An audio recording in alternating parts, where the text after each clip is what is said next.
आई म्हणजेच माझी आजी माझ्यासाठी बेसनचा पोळा बनवणार आहे आणि तो मी नेहमी खाते. तर आज आई तुमच्यासोबत शेअर करणार त्याची रेसिपी. हे बघा माझ्या आश्वीला जी रेसिपी आवडते ना ती मी आज तुम्हाला दाखवणार आहे. पण मी बेसनच्या पोळ्याऐवजी नाही, मी कांद्याऐवजी मी इथे कोबी घालणार आहे. कारण आताशी मुलांना कोबी खात नाही आणि कोबी खूप आपल्या तब्येतीला चांगला आहे. त्याच्यामध्ये भरपूर कार्बोदके असतात. तर याच्यामध्ये बघा मी कोबी किसून घेत होते पण तो खूपच बारीक व्हायला लागला. तर थोडीशी कोथिंबीर, बारीक चिरलेल्या 2 मिरच्या आणि हा कोबी मी चिरून घेतलाय. हा कोबी घालायचा आणि नंतर ह्याच्यामध्ये घालायचं मीठ घालायचं आणि मीठ घालून ना चांगला अर्धा तास तरी आपण ठेवून द्यायचा आणि नंतर मग बेसन आणि तांदळाचं पीठ घालायचं. तर मीठ घातलंय, कोथिंबीर झाली आणि कोबी झाला. ही आहे जिऱ्याची पावडर, ह्याने सुद्धा चांगली चव येतेला. आणि हा आपला मालवणी मसाला, मिरची घातलेली आहे पण थोडासा मसाला घालायचा. मी जे हा छोटे 2 चमचे घातले आणि हे पांढरे तीळ, ह्याने सुद्धा चांगली चव येते. आणि हे तीळ आता थंडीच्या दिवसामध्ये सगळ्यांच्या तब्येतीला खूप चांगले असतात. हे तीळ आपण घालायचे. पण हे असं आपण म्हटलं ना खाऊया तर खाणं होतच नाही समजलं ना. आणि चांगलं हे असं मीठ ह्याला संपूर्ण कोबीला लावून ठेवायचं. म्हणजे पण अर्ध्या तासाने काय होईल माहिती आहे, ह्या कोबीला मीठ लागेल आणि हा जो खुल्ला दिसतोय ना तो जरा आळेल कोबी. आणि मग ह्याच्यामध्ये आपण बेसनचं पीठ समजा घातलं 5 चमचे तर 2 चमचे तांदळाचं पीठ घालायचे. आपण बेसनच्या पोळ्यामध्ये कांदा घालतो ना, आता कांदे खूप महाग झाले म्हणून मी इथे कोबी घालणार आहे. आणि कोबी मुलांनी खायलाच हवा. लावून ठेवलं ना जरा पाणी सुटलं थोडंसं आणि थोडंसं पाणी घालायचं. आता हे लागलं मसाला वगैरे लागलेला असं मीठ. आता थोडीशी आपण याच्यामध्ये हळद घालूया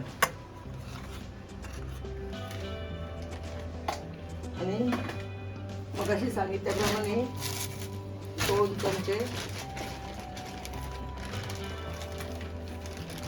तांदळाचं पीठ आहे.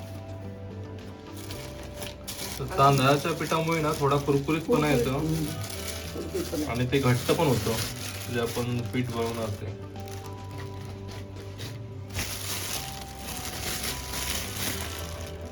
हे बेसनचं पीठ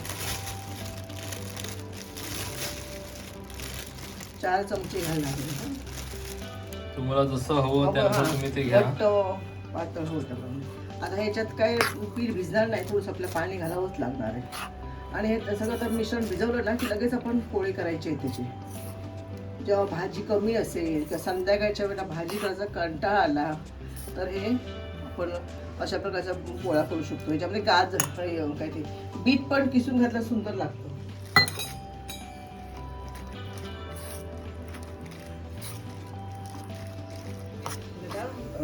कोबीचा पोळा काढण्यासाठी मी पॅन ठेवलाय गरम करत, त्याच्यामध्ये थोडं तेल घालते. असं मध्येच घालायचं तेल.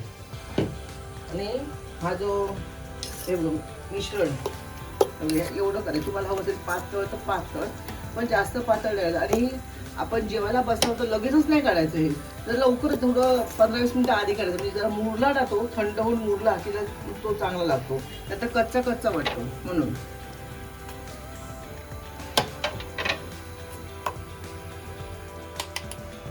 तेल चांगलं तापलंय. डावांना असं चांगला असा पसरवायचा, म्हणजे पातळ करायचा. पातळ केला ना की आतलं जो कोबी असतो ना चांगला शिजतो. आणि गॅस एकदम कमी करून ना तो ठेवायचा आहे.